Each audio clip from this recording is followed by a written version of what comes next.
April 1858. Creek's Corner, Missouri. Broken. Everything in his shattered life was broken. His wagon wheel had a split, one horse had a loose shoe, and his heart, his heart. It felt fragmented into a million minuscule, unfixable pieces. In his pocket, he fumbled with the precious ring that had been his wife's.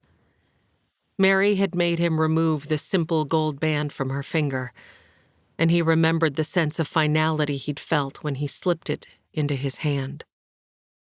"Think of the children, Melvin." Mary's words echoed in his mind. "Move on. Move forward. Mary." She'd had little energy to speak, but her words had been clear. Only Melvin had refused to promise her anything. Melvin Trexler sat atop the buckboard seat. His face, unusually haggard for his 29 years, was accentuated by thin, white lips and a jaw clenched as if he were in physical pain. As he arched his back, the tension caused his nostrils to flare. He had been restless for miles and willed himself to relax his grip on the well-worn reins, much like he'd done earlier when he'd had to rein in his words and not chastise his young son for his incessant storytelling.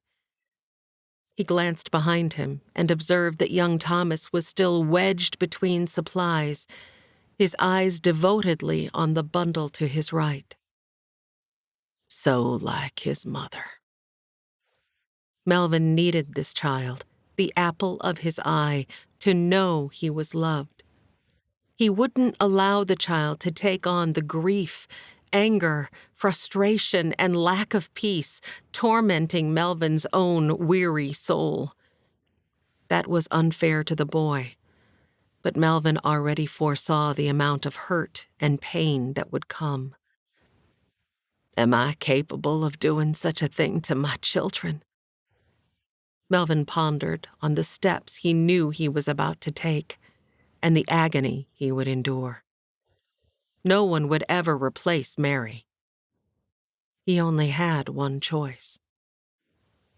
The journey they'd begun countless weeks before had been long and arduous, but also filled with hope and anticipation for a bright future.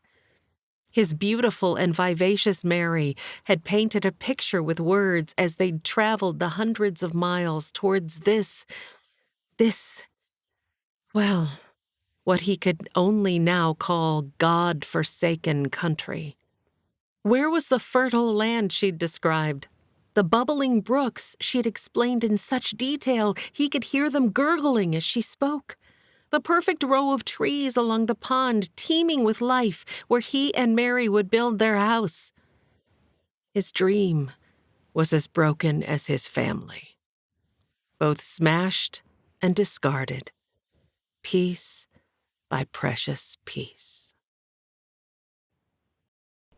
Thank you so much for listening to the sneak peek of Desire of My Heart. Amy Lilly's narration and Adam Hassel's sound engineering have really brought this story to life, and I hope you felt that too. If you enjoyed what you heard, I'd love for you to keep going with the full audiobook. It's right here on YouTube, ready whenever you are. Your support means the world to me. So just by liking this video, sharing it, and leaving a comment, you're helping spread hope and encouragement through stories centered on God's love. And if you'd like to hear more, please subscribe. I'd be honored to have you along for this journey. Thank you for being such a meaningful part of this ministry.